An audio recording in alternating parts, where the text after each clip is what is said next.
Welcome back to the Shit Show. This week we are in the year 1980 and we're focusing on this show called Enos.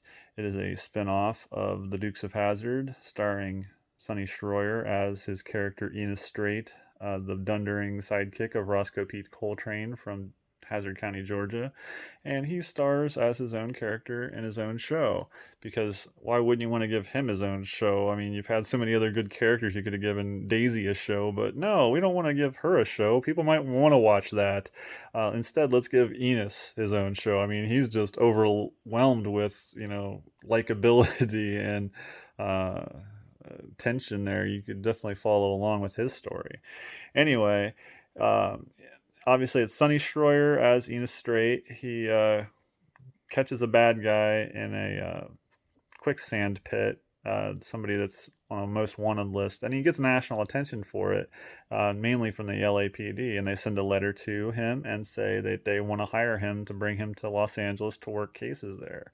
And he sees this as a good opportunity, so he leaves little Hazard County, Georgia, and goes to Los Angeles, and he gets paired with Turk Adams, who is played by Samuel E. Wright, and he is better known as the voiceover actor for Sebastian the Crab from the Little Mermaid series, but that's years later. He's a street savvy, homegrown cop that, you know, has a slickness about him. But together, they work these cases that other people can't figure out and solve these cases. And it's supposed to be good. I would love it to have been good because I'm a big Dukes of Hazzard fan. This is not good at all. It's just, who thought of this? Like, why? And it's sad because Guy Waldron and Paul Picard created this, and they're the creators of the Dukes of Hazzard. So it's like they had the best intentions in mind, but I don't know if it was just the timing wasn't good or like everything had just ran its course, because it's written into Sonny Schroyer's contract when he did this show, that if it didn't work out, then he would be allowed to come back and um, work the Dukes of Hazzard again. And in the meantime, he actually, when the filming was going on with this show, they had another guy come in to play the sidekick. I can't. Cletus, I think is what his name was in the Dukes of Hazzard.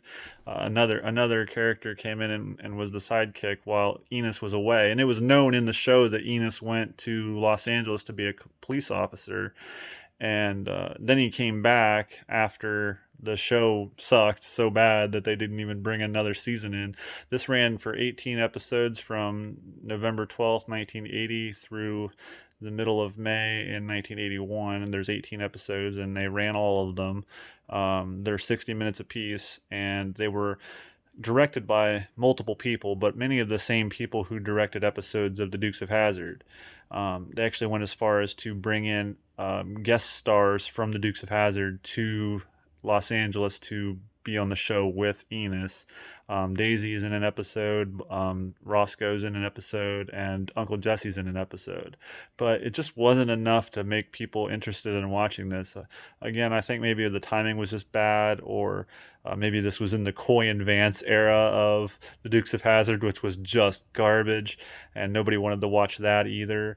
Maybe it just ran its course. But in any case, that's the story of Enos, and you can judge for yourself. There's several episodes up on YouTube if you dare to watch it.